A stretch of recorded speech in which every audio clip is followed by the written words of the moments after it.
Where all your money goes, Zuri asked suddenly. Lara laughed. How? What do you mean? I mean, where does it all go? I work hard, I make decent money, but it never seems like it's enough because the bills keep coming, as in, it never stops. I've been struggling financially these last few weeks, and I can't help but wonder where does all my money go.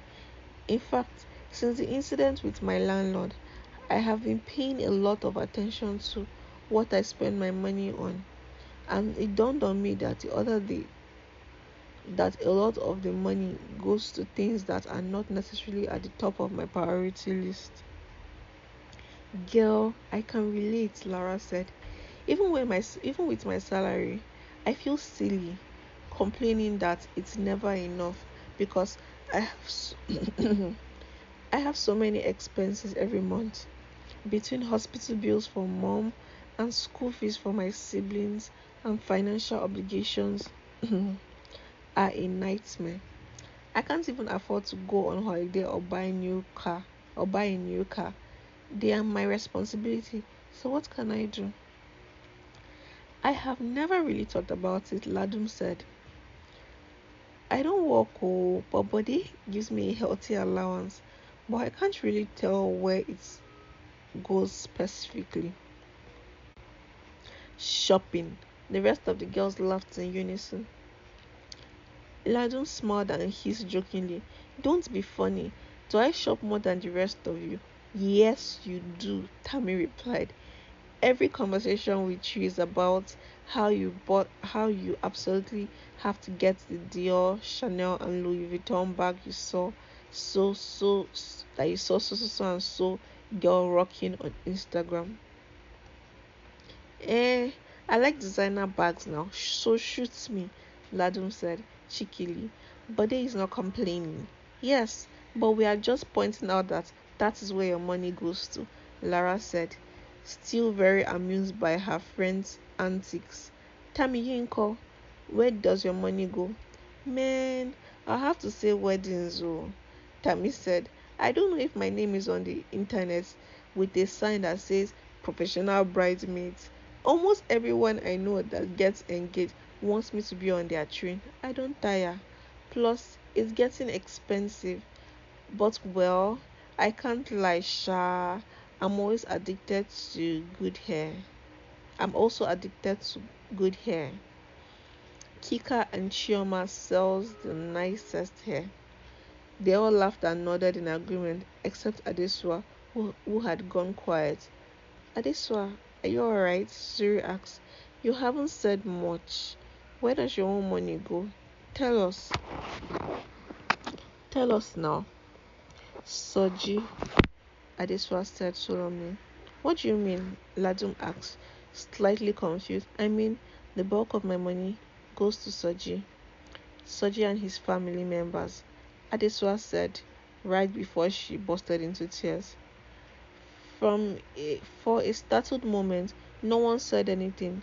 They all exchanged worried looks, and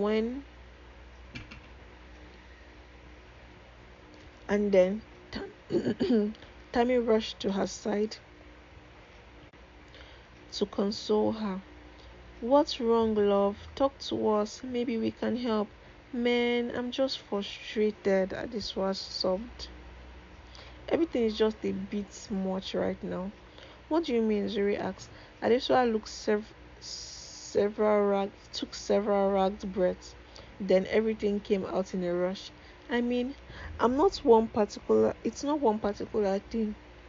I just feel overwhelmed sometimes.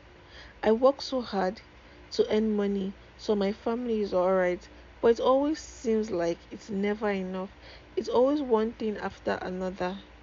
If the generator doesn't break down this week, there is something that might need fixing in one of the cars or a hospital bill for Junior.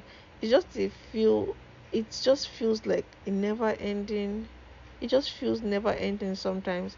Like I'm working only to work for even more money to spend on something that don't make me any happier, but just stress the hell out of me. Then There's the anxiety that comes with knowing that we have barely any savings or zero assets to speak of. If I lose my job tomorrow, my family is in serious trouble. Have you ever talked to Soji about this? Ladum asked. I can't, Adesua exclaimed. Lara, Tammy, Zuri, and Ladum all exchanged knowing glances. What do you mean by you can't? Ladum said. He's your husband, and he's supposed to be yours, and he's supposed to support you. You should be able to share this sort of frustrations with him. Or better still, this should be his frustration, not yours. Adesua sighed. Listen, the last few months have been really tough on Sergey Bula. Yeah. His new business venture hasn't exactly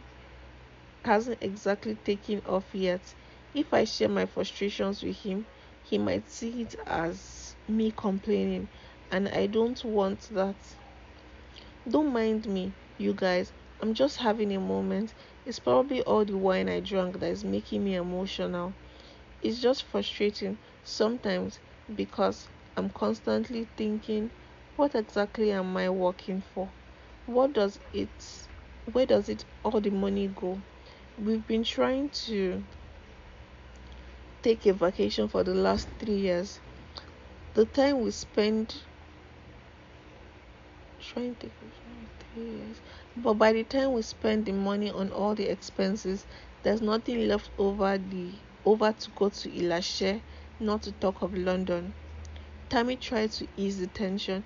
Girl, I'm sure at one point or the other, we all wish that someone would tell us everything would be alright, give us a hug and hand us $1 million.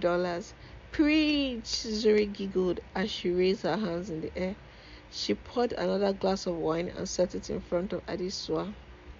Ladun patted Adesua on the shoulder and glanced at the other girls, silently seeking support for what she's about to say. Adesua, I think you baby Soji too much. I don't I don't mean to be rude, but he's getting too complacent. It's one thing if you are working to contribute 50-50 to the household, but when you are carrying the burden alone, that's not fair. You're a woman, not a man. No. This is why I don't work. You're a woman, not a man. No. This is why I don't work. Before Bode gets any ideas, it's the man's responsibilities to provide for the family, and once you upset the dynamic, they start to resent you for it. I've seen it happen many times. Zuri and Tammy shifted in their seats uncomfortably. Adesua sobbed. You don't understand. He is under a lot of stress. He took a loan from the bank for the startup he was trying to run before he had this new idea, and it's already a struggle paying back that loan. He started building a house for his mom, so the pressure there is also adding to his stress. Mama, what's wrong now? He doesn't want to let her down, so I'm chipping in a good chunk of my salary. But it's stressful because before I cough, my salary is finished. Lara broke her silence. Ladum, let me point out. Ladum has a point though, Adeswa said. What if he stops working? Then what will Soji do? The things that most men do, Sha, I don't understand. You have a good wife that is willing to hold you down, who is supportive and wants to see you succeed. Shouldn't that be an incentive to work harder and stop playing at business? Business is not for everybody, I beg. If you've tried it and it's not working for you, then go get a job. It's irresponsible. He has children, for God's sake. Abi, said Ladu. Plus, Adeswa, why should you be the one responsible to help him build his mother's house? You are taking things too far. The man is obviously thinking you are a mumu. Shouldn't his wife and child be his number one priority? Adesua sighed. Not every married person is into wealth like you, is born into wealth like you. Ladun. Adesua sighed. Not every married person is into wealth like you, Ladun. Soji is his mother's only son, so he sees it as his responsibility to look after her, and I actually admire that about him. Do I resent the fact that the financial burden of his responsibility rests on me? Yes, but he's my husband and I love him. It's my duty to support him. Let me tell you, Adeswa, you are being foolish. Love call, love me. Ladum scoffed. I'm holding her. You are his wife, not his mother or father. You have your roles mixed up. If he starts giving the money you earn to all these small girls in Lagos, then you will know. Just don't come here and complain, Sha. Zuri could tell that her friends were growing uncomfortable with where the conversation was headed. What had happened to her fun, carefree dinner party? Why did the talk always seem to circle back to marriage and money? She glanced at Adesua. They had all heard rumors of Soji's infidelity, but never discussed it with her because it was just what a large number of men did in Lagos. In fact, it was almost as though Nigerian women didn't expect fidelity, but they didn't expect it to be shown in their faces. Soji's overt infidelity icked because he was also a lousy provider for Adesua and Soji. It was as though he spent his time looking for new ways to humiliate her and waste her hard-earned money. There were several occasions where one or all of them had bumped into him at popping champagne bottles for a bevy of women. He was lazy and disloyal, and everyone but his wife could see it. Why don't we talk about something else? Zuri said. She held the wine bottle up. Who needs more wine? 4 bottles shut up. She laughed. Okay, she said, getting up to make the rounds. And now, someone tell me about some fabulous piece of clothing that they've recently bought. At least that way I can live vicariously through you. There was laughter around the table, and Ladum and Lara both started talking at once. When Tammy leaned into the conversation, Adeswa gave a grateful look when she topped her glass off. Zuri just smiled and patted her shoulders. Hours after the girls had left, Zuri washed the dishes and contemplated the different direction the conversation had veered to during the course of the night. They all seemed to be about different things: men, difficult marriages, apartments, and the burden of bills, having a family, the responsibility of having children, and having elderly parents. The truth was one thing at the core of those conversations: money. She was confounded by how a close group of friends could have such different ideas when it came to handling money. Even though Adesua had spent most of her 20s downplaying her earnings, she didn't seem too independent to potential suitors.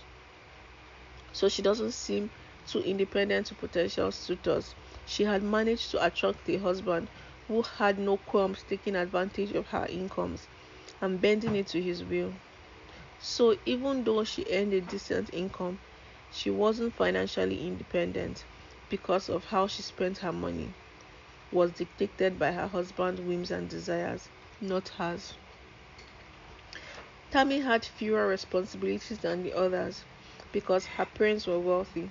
She lived at home and her business was more of a fun project rather than something that provided an income to survive on. Her lifestyle was dependent on her daddy and boyfriend. When Zuri thought about it, she realized that Her money conversations with Tammy was never really about saving or investing or business. They were usually geared towards the next spontaneous holidays or what designer bags to buy. It definitely seemed like Tammy was still in La La Land when it came to her finances.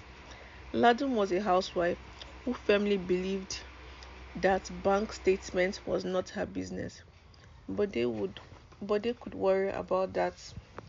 Her job was to show him how to spend it. To her, she fell in line with the common attitude that it was the sole responsibility of the husband or father to worry about family finances. Zuri wondered whether in any uncertain society, whether it was prudent for Ladum not to take an active interest in. Zuri wondered whether in an uncertain society, whether it was prudent for Ladum not to take active interest in how her bank account got filled every month. Still, Zuri could recall many women had been unable to. Sorry, I really don't know how to edit, so I can't edit this out. So, Zuri could recall many women had been unable to maintain the lifestyle to which they had become accustomed to because their husbands had lost their jobs, left them for another woman, or worse, had died suddenly without no will, and his extended family had kicked them out and taken over the assets because in many African traditions, women weren't allowed to inherit wealth.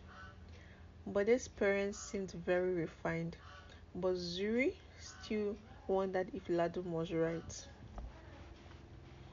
And then there was Lara, who earned more than all the girls for sure.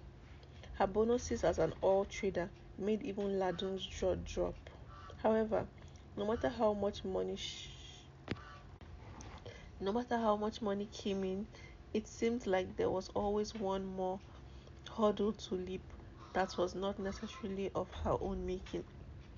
Over the years, Zuri had watched her consistently upgrade her family's accommodation from an apartment in Yanokpacha to one in Gwagada and then a house in Lekki Phase 1.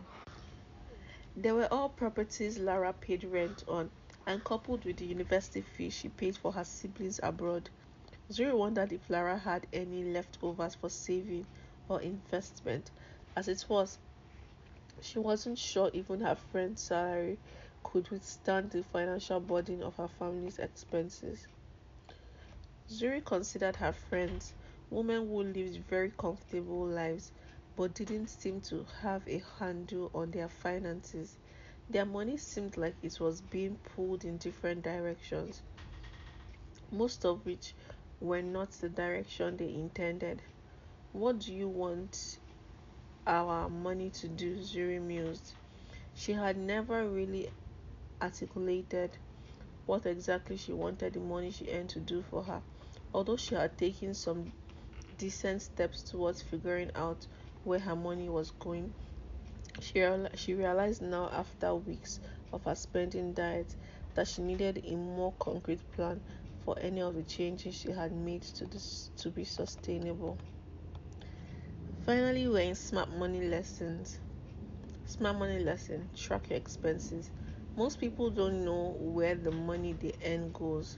What percentage of your income goes to food, transportation, clothing, just like in any successful business, where you track the revenue and costs periodically. It is also important to track the expenses in our personal lives.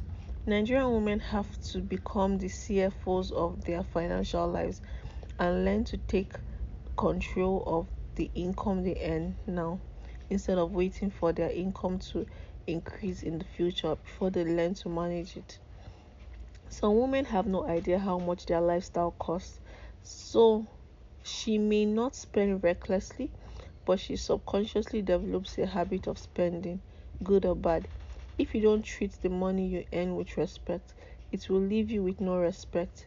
We have to learn to spend with intention by allocating our resource to reflect the lifestyle we want and are able to sustain. They also This also starts with having a clear idea of what the money is of where the money is going, and if in the first place you have to give up the excuses and learn to control money instead of letting money control you. I sounded off, obviously tired. So the exercise for the chapter 3, track your spending. 1. Write down everything you spent your income on in the last month. This will give you a good idea of how you are spending money and help you identify areas to cut or increase. 2. Review your bank statement from the last 12 months. 3. Separate your findings into wants, needs, limit your wants and prioritize your needs. Identify 4. Identify 3 to 5 things to cut down on each month that will make a significant impact. Review what you're spending on, like your phone calls, food, because these are examples of things that are important but we tend to spend on mindlessly. Access your spending in these areas and set spending limits. Spend on the things you love. 5. Spend on the things you love and cut expenses ruthlessly in the things that don't matter to you. This is the end of chapter 3. Please don't forget to like this video and subscribe to my channel. I will be reading more. I will be dropping at least a video daily. If possible, I drop 2 chapters daily, and then when I'm done with Smart Money Woman, I'll be going on to more beautiful Nigerian books. So please don't forget to like and subscribe to my channel. Thank you very much.